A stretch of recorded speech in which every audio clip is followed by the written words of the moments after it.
going on, everybody? Straw Hat GoHam here. Welcome back to the channel. Farms and News, baby. Farms and News. What, you didn't think I forgot the old outro, did you? Today we've got our first set of fact sheets for Farm Sim 25. You've got a chance to meet me tomorrow, and we got one more update to the Lizard Colossus Harvesters Pack. And if you like staying updated with all the latest news of Farming Simulator, make sure you're subscribed.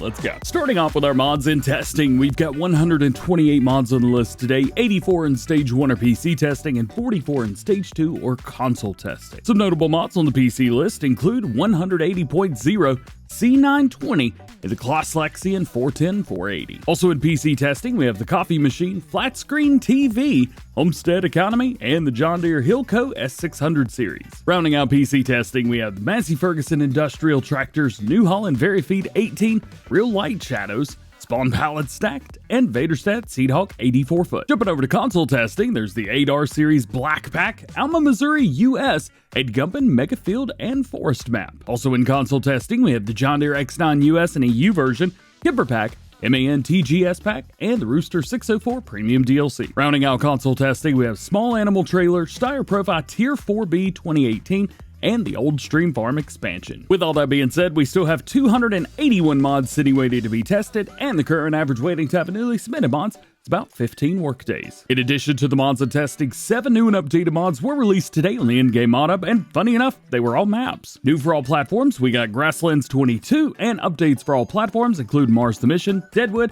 Chapadu Farm, Yurjabret, Simple Midwest, and Halleck Patras. Some of those were right. I've already made a video showcasing all these maps on YouTube, so you can make sure to check that out after this one, and yeah, I butchered the names there too. This next part feels really good to say. It's Friday, and today we have our first set of fact sheets for Farming Simulator 25. Included today were 4 machines and 2 pieces of equipment. The Valtra S-Series and Brandner TR34090 PT+, the Iseki TJW and FarmTech EDK 650, Merlot MF44.9 CS-170-CV Tronic, and the Oxbow MKB 4TR. There's also a blog accompanying the fact sheets today, which mentions that we will be getting fact sheets every Friday until the game launches, which is super exciting. However, not all machines will be announced through the fact sheets, which is why I'll also be showcasing different equipment as it's announced on the website, so stay tuned for that. Unfortunately, none were shown off today. And if you haven't pre-ordered Farming Simulator 25 yet, check the link down below for the base game as well as the Year 1 bundle.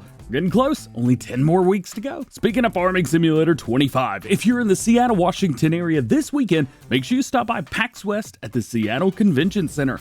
Kermit and Nicholas from Giant Software will both be there to answer your questions about the game, and you can even play the demo of Farm Sim 25 as well. I'll be flying out later on today, and I'll be at the event all day tomorrow. So if you are going to be there, hey, make sure you drop by and say, hey, I'd love to meet you. Farmer Cop will also be there to meet and hang out, so if you want to meet him as well, there you go. I'll also have some special Farming Simulator 25 coverage, gameplay, and interviews with Giant Software this weekend, so stay tuned for those. I think the first one drops late tonight, like probably 10 p.m. Eastern.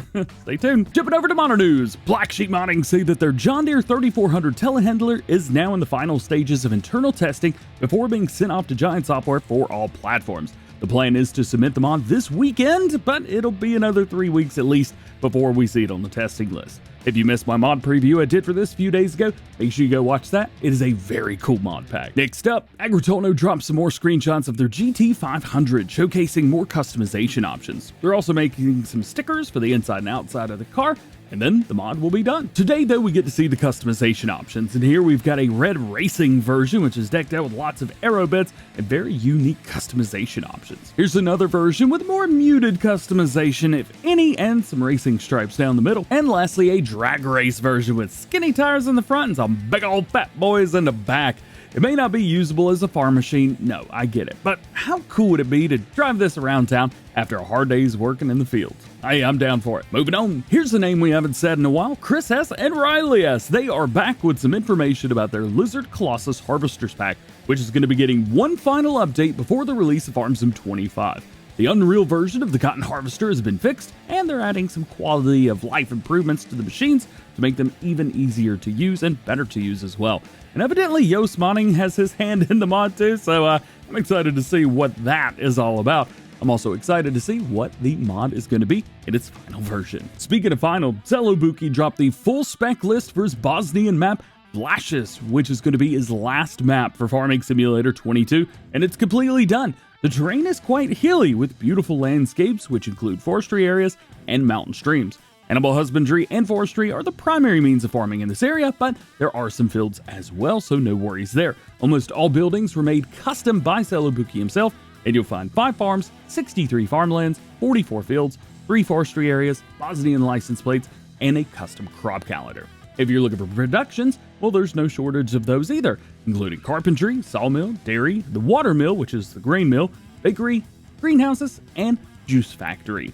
2 new crops are also included, rye and durum wheat, and the weather will be very snowy in the winter, and the roads will have a new texture for snow as well.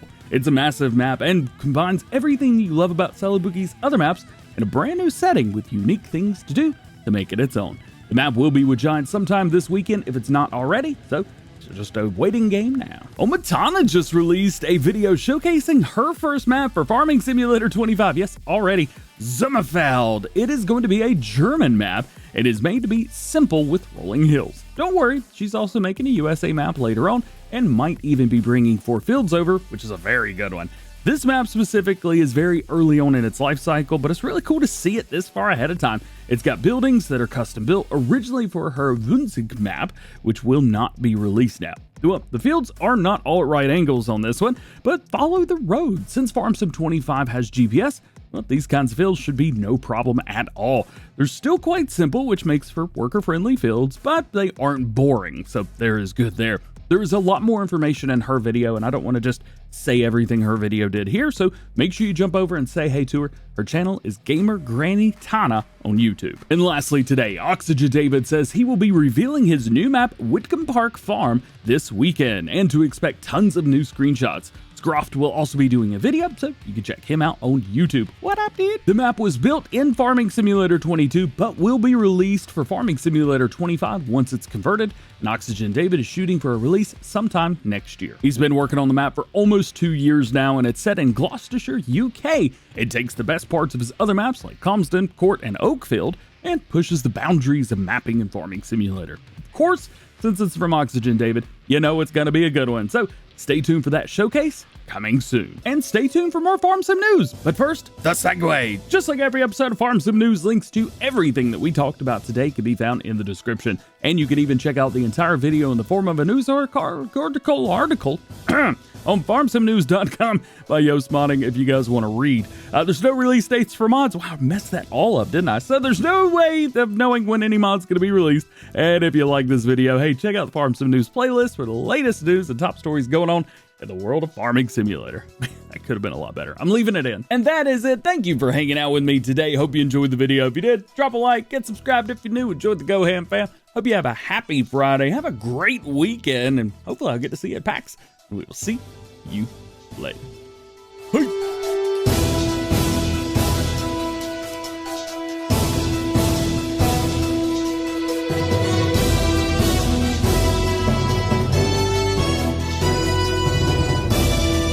Yo, anybody else see this little bit right here at the edge? Just like right there. It just, won't come off!